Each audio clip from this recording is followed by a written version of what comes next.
Welcome and good evening to another night of a live broadcast. I just want to welcome everyone this evening. For those who may be listening for the first time, I want to say welcome. Those who are listening during the week or weeks or months later on, also welcome. But also for the regulars who tune in each week, it's really good to see you this evening. Just wait. Thank you for my sound engineer. Yep, so it's got the go ahead. So we're good to go. So if you're listening in and you're a regular but you don't comment, listen, I really value your time, taking some time out. Also, just to say, if you're here for the first time, it might be helpful if you've got a pen and paper, something to write on. That'd be really helpful. There was somebody who was going to try something last week. One of the listeners just kind of been saying hello to people. And I don't know whether or not she's on at the moment, but Jenny, maybe I'll call her in a little bit. But it's interesting today that I went somewhere and I was. Oh, good evening, Sonia. Really good to see you. Yeah, I was at the football stadium today, and I saw this new person on the desk. Thank you, Helen. So you are, yes, indeed. Yeah, it was Jenny last week who said that she was going to make an effort to say hello to more people. Yeah, good evening to you, Claire. And yeah, so today I met somebody today at yeah, thank you, Miss, yes, yeah, Miss Word 19. Yeah, and I just said a lot. I'm chaplain for the club, so, and she was really surprised. She said, "Oh," I said, "Oh, you were surprised that the club had a chaplain?" She said, "Well, no," she said, "I'm just surprised you came over, introduced yourself, and said hello." So it goes a long way. It doesn't cost anything, but it goes a long way. And then we got into a really nice conversation, and I'm more likely to remember her name because we had this conversation. Anyway, tonight I'm not seeing Jenny yet, but yeah, as I said, welcome to everyone this evening. We're starting a new series this evening. We're looking at civility. Civility. I'll tell you the reason why. Obviously, I'll say the reason why, and I'll look at some definitions, and then we'll maybe look at some resources. But then over the next few weeks, we'll be looking at civility, how important it is, but we just kind of take it for granted. Sometimes we don't even know about it, but it's really important. So why am I wanting to talk about civility? One, I've been listening to lots of people's experiences at work, and over the years they're not been good at all. Thank you, Helen. Thank you for that commendation. So listen to people's experiences at work. Oh yes, Jenny. Right, I don't know if you had any experiences this week in saying, last week saying hello to people. If you want to stick them in the chat, please do. And really, really helpful to see what the responses were from people. So the reason why I've chosen civility, one, over the years, talking, listening to people's experiences at work in particular, and they've not been very, very good. Also training, listening to people outside of the session sometimes, their experiences at work hasn't been very good. Also as an independent consultant and working to various parts of the country. Right, okay, yeah, I think Claire, you've popped up twice. So, so listen to the stories. Also, it really got me thinking. I talked to somebody, I was on travels down south, and somebody said to me that they'd been on furlough for a year. And in fact, a group of them had been on furlough for a year, and there wasn't one phone call from their manager or organization to find out how they were getting on. That is not good. That is awful. So they're off work for a year during COVID, and the manager didn't even phone to say how are things doing. And I say to folks now, lots of online work, and said, look, if you're a leader or manager, make it a priority in your diary. If people don't come in each week, that you call them. A 5-minute phone call. How are you doing? How's things? How are you working? How are you getting on working from home? Those things are really, really important. Also, I think one of the things I've always said, I said this for a long time, that it's great having policies in workplaces, but actually policies must translate into behavior. And if they don't translate into change behavior, they're just there. And I guess policies quite often are there to protect the workplaces. And I remember my supervisor saying to me years ago, said, Delroy, if something happens to you, workplaces are not interested in how you feel. The only thing you have to to fight against them. It's not how you feel or what you think or what they did, but actually their policies. So, but if policy doesn't translate into change behavior, then one has to question the policy. So, I'm Delroy Hall, a trained counsellor, teacher, lecturer, and trainer for over 30 years.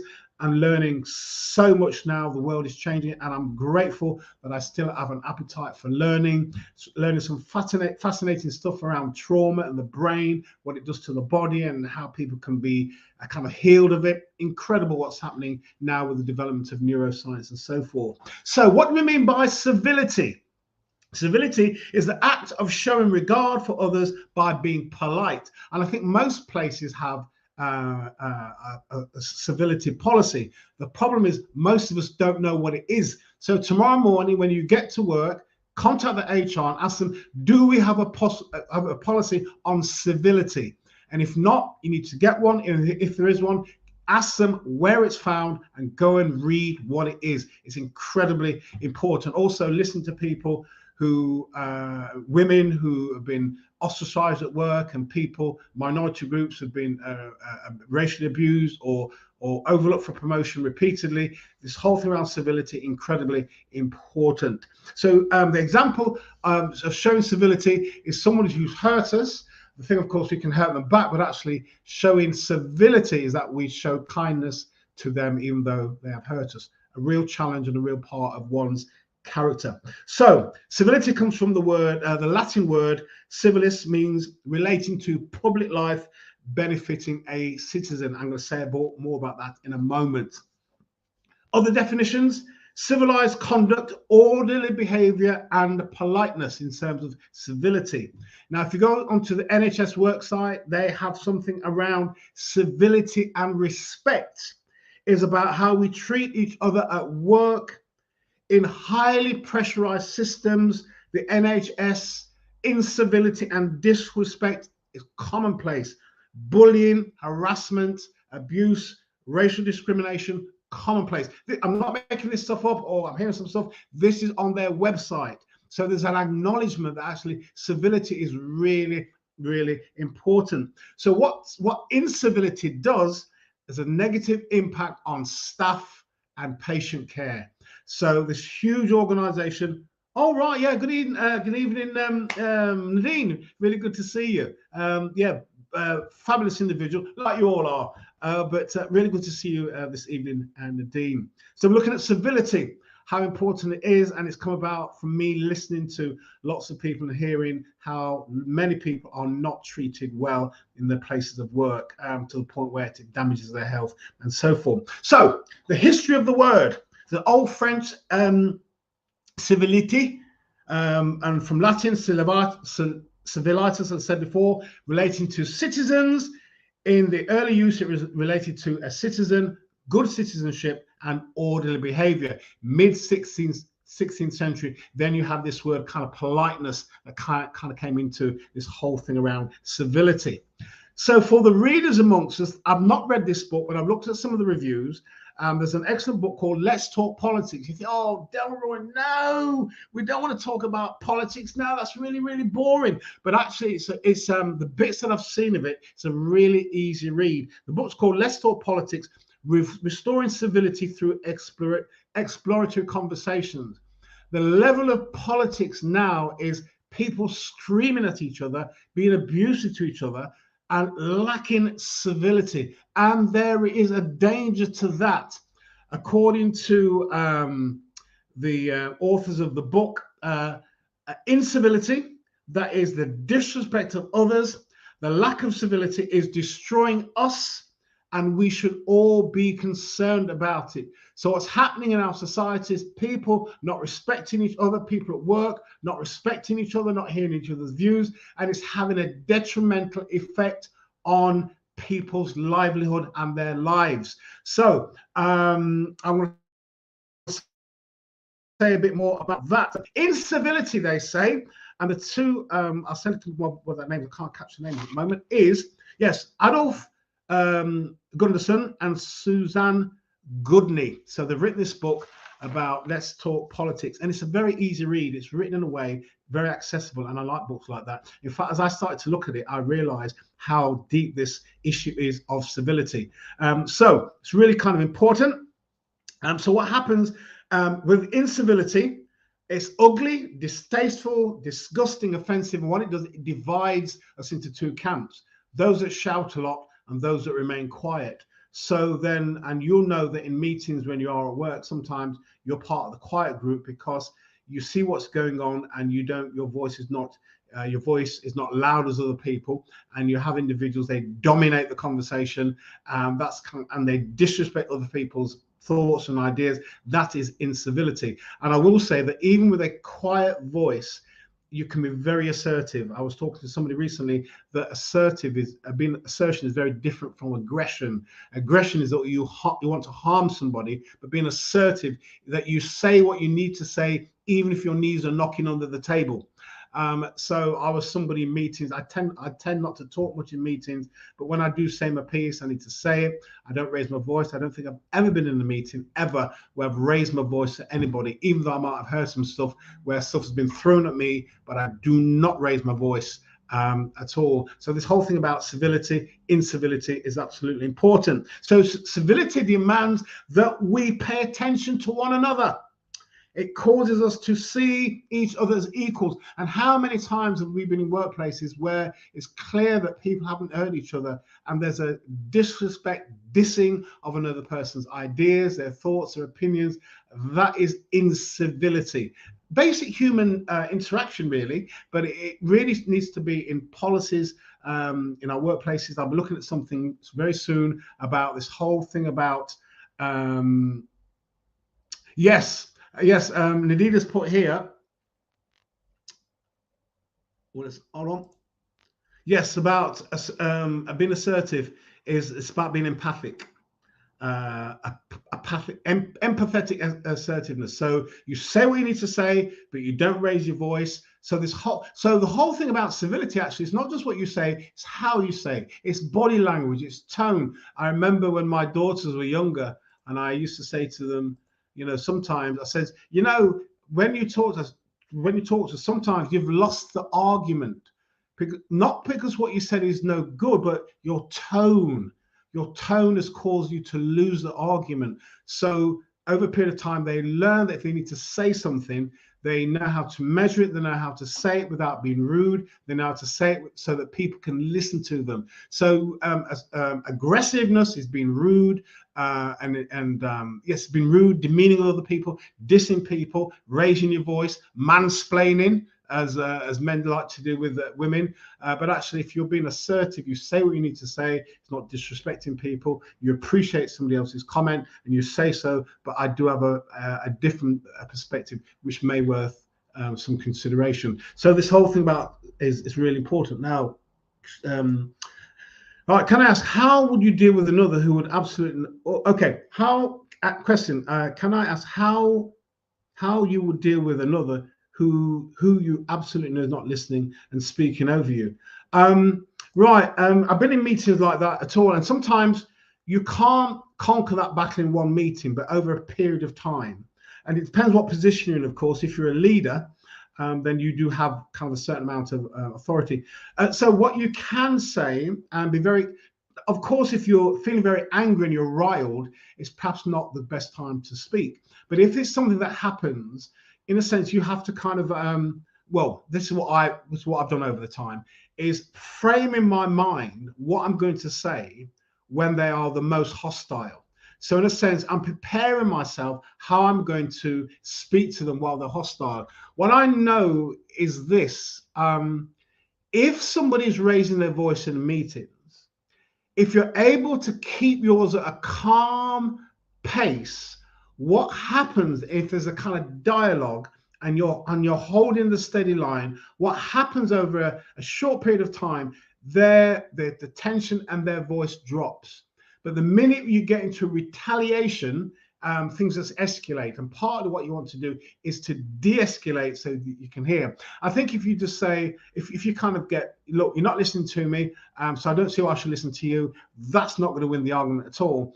But you say, look, look, I've listened to what you've said. Now, could you listen to my perspective? If they keep doing it, keep interrupting, the person who's chairing the meeting should jump in and say, listen, you can't continue with that behavior. So the person who chairs the meeting, if it's in a meeting, needs to say something.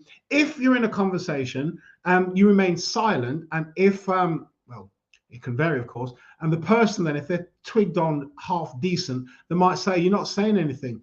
And you can respond, well, the minute I say something, you start shouting and raising your voice. Until you act calmly, I'm not going to say anything. So that's kind of one way. Let's have a look. And Lena said, yes, because usually when somebody's shouting, they have lost control to some degree. Absolutely. So what you need to do, Claire, is hold a steady line. That's right. But keep your emotions under control. It's really, really important. And then what happens over a period of time, in a sense, you then set the tone. If you're having conversation with people, they will learn. Well, this is what happened. They either learn to have enter into a dialogue with you, or they'll then not engage with you because you're boring, and they'll kind of go away. But over a period of time, if you hold that steady line, and if the relationship is, I'm kind of jumping the gun a bit. If the relationship is worth persevering with, because it's an important relationship, then you hold a steady line, be very calm in your response, and say, look, I do hear what you're saying. You have an interesting point, but I have another perspective. So towards the end of this, if we have time, I might say, look, if I don't say it today, I'll say it next week. But there's things that we can do. One of the things that we can, in terms of the conversation, is this conversation helpful or not? Those are questions we can ask ourselves. And if the conversation is not helpful, then you may have to make a decision to decline and not go any further. And we're kind of jumping the gun a little bit. Anyway, as long as that question has helped, that's really, really important. So, civility is that it pays attention to the other person, and when we listen to the other person, pay them attention, treat them as equals, we don't then stifle what they have to say. So this whole thing about civility, treating people as equals. I was in I was doing a talk some time ago, and somebody who was asking me a question said she wouldn't take me on. And I said, well, there's no need to take me on. I was the facilitator of I was giving a talk, and then kind of Q&A. She said, well, you've got a PhD and I've got a master's. And I said, well, whether you've got anything or not, I said, we are equals. And she had this thing about, I had this, she didn't, so she wasn't going to take me on. What on earth does she want to take me on for? You don't want to take me on, not because I can or can't handle myself, but we are here. I don't care what I've got, but we are there as equals. And if I'm talking to somebody, whether they have got qualifications or not, as far as concerned, we are equals. Why? Because I can learn from them. I suspect I've learned far more from people without any qualifications whatsoever than people that have. So this whole thing is kind of, I'm not saying that qualifications is irrelevant. It has its place, but whatever you have, we are equals, and respect another person's thoughts and ideas. They have something valuable to say. Oh gosh, I've not gone offline, but I think one of the things that I really believe in, as I've done my teaching over the years, I believe in group wisdom. What do I mean? In the group you're facilitating, there's wisdom in the group, there's knowledge in the group, there's perspectives and ideas that you don't hold. So this whole thing about group wisdom is really important. So in terms of civility, it's acted out in the room. As I ask people, could you make a contribution? Is there another perspective? I've shared this, but can anybody build on what's been shared? So you're engaging people, you're treating people as equals. Right, yes. Right, okay, brilliant. So we're going to crack on a little bit more. So this book, if you want to get it, is Let's Talk Politics. It really is about having difficult conversations, but they're exploratory conversations, so we can learn from each other. And actually, we can, lots of arguments we get into, we don't have to get into the arguments. We could really nullify lots of conversation by just saying, what do you mean by that? As opposed to, that's a load of rubbish.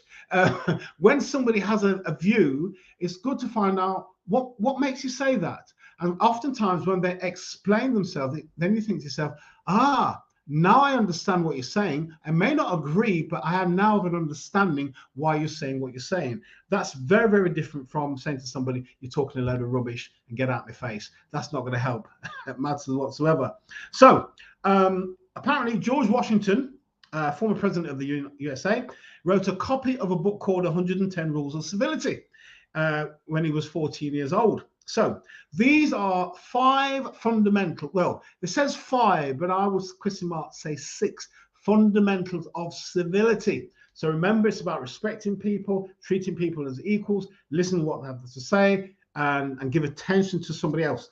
So the 5 fundamentals of civility. If you've got a pen and paper, write them down, really important. Number 1 is respecting others.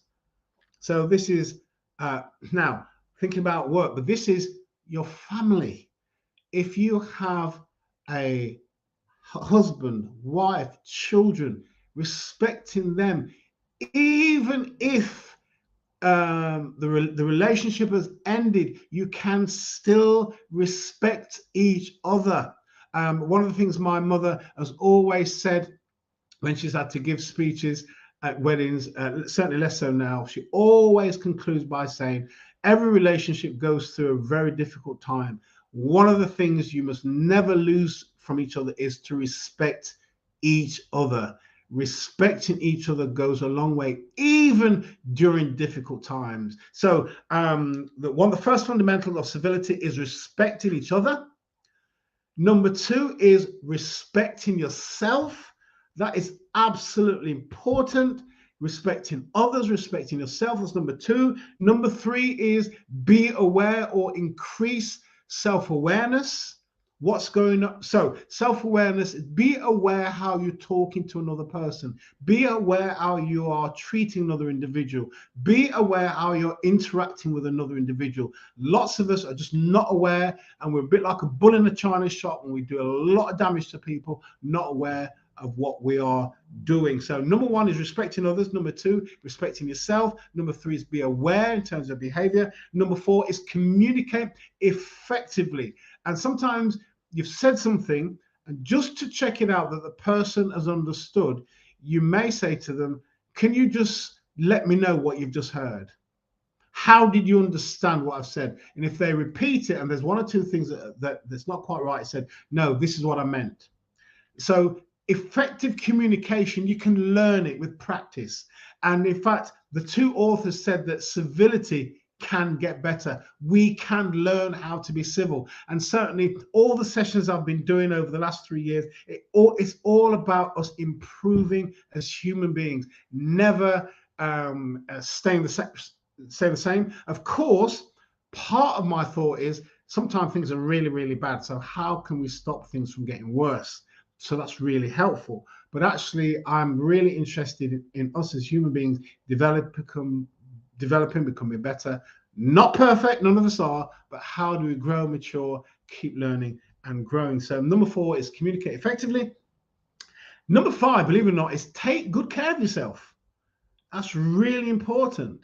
And number 6 is be responsible. Be responsible for your own actions and so forth. So the 5/6 fundamentals of civility: respecting others, respecting yourself, be aware, communicate effectively, take good care of yourself, and number 6, be responsible. Responsible. So what does civility look like? These are the 3 character traits or features of civility. So what I'm doing today, I'm setting the foundation, and then over the next couple of weeks, I'll perhaps be looking at work and civility in society, then looking at some of the tools that we can use, and then where do we kind of get our support from to do what we need to do in an effective manner. Today I was talking to a sports psychologist, and real good model of developing, and I was thinking when I was coming home, that's kind of what I do with these sessions here. Lots of knowledge, information, we need it, and then there's tools, and then there's the support. The support, of course, is you have with your own networks, or people can contact me as they have done just to ask a particular question. And some of the support comes from here as we kind of have the conversation via the chat facility. So the 3 characteristics of civility looks like this. I think Nadine spoke about it earlier. Empathy. Okay, I think she's gone. Okay, really, really important.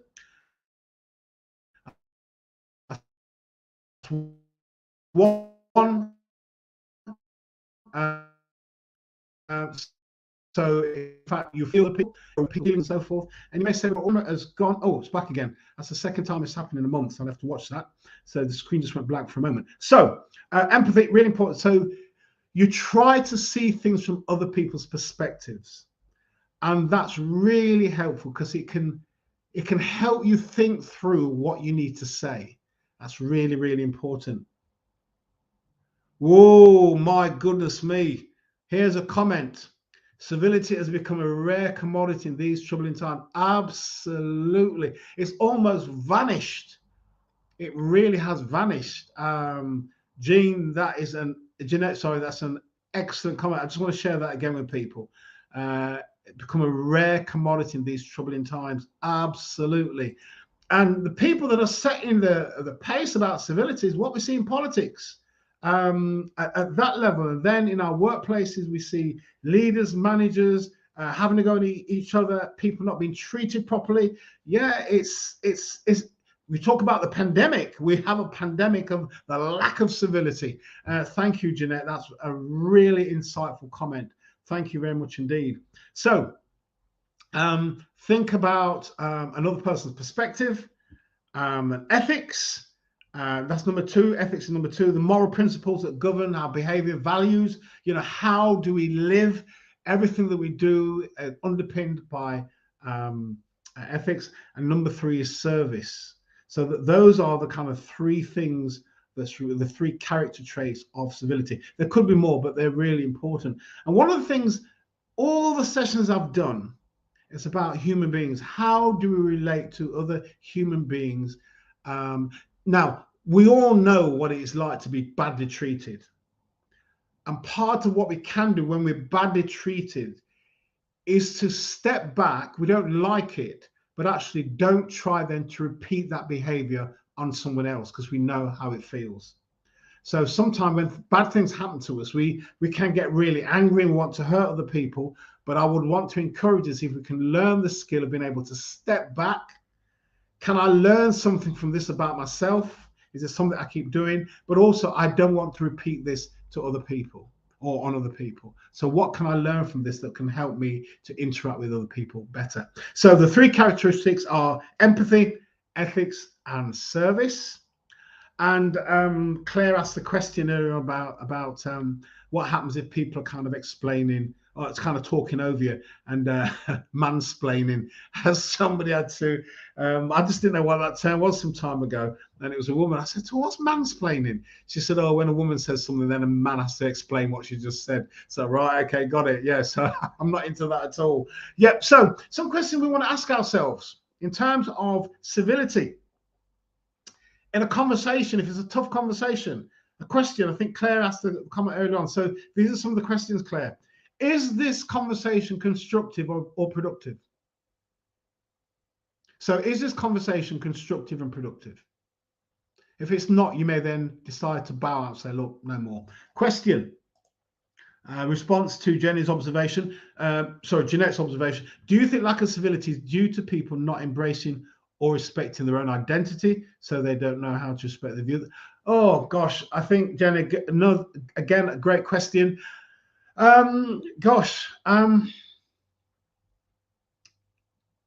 Possibly. I would say possibly, yes, and I think others as well. I think we are troubling times, so then people are very anxious. People are in kind of survival mode. Also in the West, which is kind of very materialistic, and it's about grab all you can get.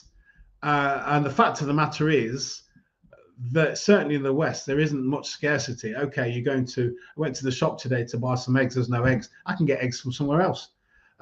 So I don't think it's one thing. I think respecting your identity, I think that's one. I just think the society in which we're in, very kind of materialistic, out for themselves. I think that's something else. We just don't talk about it at all. It'd be interesting if, when you go to work tomorrow, ask your HR person whether they have a policy on civility. Let's just see if there is one, because to be honest, I'd never heard of it until recently when I started to hear all these troubling stories from employees. And I was talking to somebody today, this place where they work. He said there's quite a lot of teachers there. Teachers have taken jobs in terms of status less, a few £1,000 less, but don't happen to work with the levels of stress and the treatment in which they were exposed to on a day-to-day basis, not so much from the children, but from the other peers and from the structure of their school. So yeah, so Jenny, you've asked a really good question. I think it's that and other things. Like most things, it's never ever one thing. There's always a series of things that are happening all at the same time, and sometimes I struggle to answer, not because I can't, but it's that and other things that might be happening to people as well. And possibly sometimes there's kind of a lack of care, I think sometimes. Clara said, I find there's a lot less kindness around than there used to be.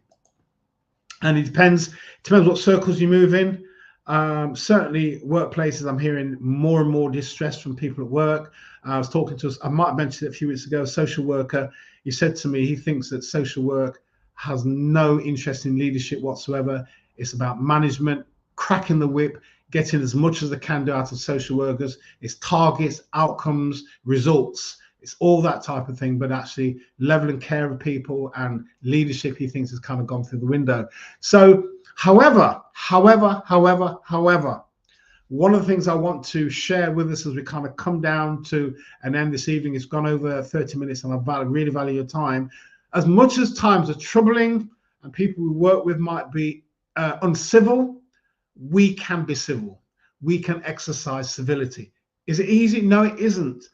When you're in an environment where people are hostile, where are harsh, and it's a kind of very materialistic environment, you don't have to buy into the status quo. It is challenging, but you can do something different. So I'm going to finish with these questions that whether to ask yourself, going back to this thing about people talking over you. Is this conversation constructive and productive? Ask yourself the question in your head. Second question, is it creating greater understanding? So these are really important questions to have when you're having conversation with people. Is this constructive or productive? If it's not, you might decide to end it and walk away. Second, is it creating greater understanding? If it's not, you may either then change the tone, or you might change the tone of the conversation, or step away. And three, does it preserve our relationship? And is the possibility of a future conversation? So does it preserve our relationship and the possibility of future conversations? If it doesn't, you then either end it, say, look, if we continue this line of conversation, this may actually end our relationship, or our relationship is going to be changed. To save the relationship, you might decide, you know what, let's just park it there. Let's just leave it. It's not helpful. I'm not benefiting from this. You're not benefiting from this. We're just getting angry with each other. Let's just park it. So that's just the first session for civility. As a brilliant point. It's so rare these days, but it's really, really important. In fact, I would say, just finishing on this, if civility was exercised more during these troubling times, maybe more people will feel less troubled. But because it's not, people then are feeling really anxious, got at, and so forth and so forth. So that's my conclusion for today. I hope that you found it helpful. Thank you much indeed. Certainly, please feel to DM me. I'm on YouTube, I'm on LinkedIn, Twitter, and certainly Facebook. Please feel to DM me or Messenger. Please do. Oh, yes, thank you, Paulette. Yeah, please rewatch. Yeah, thank you all very much indeed. Enjoy the rest of your evening and the rest of your week. And we'll be back next Tuesday to continue this whole thing around civility and civility in the workplace. Absolutely incredibly important. If you've got a manager or a leader who's not very good or needs brushing up a bit, forward this thing onto them so that they can maybe learn something and become a better leader and a better manager. Bless as always. Take care of yourself. All the best now. Take care. Bye-bye.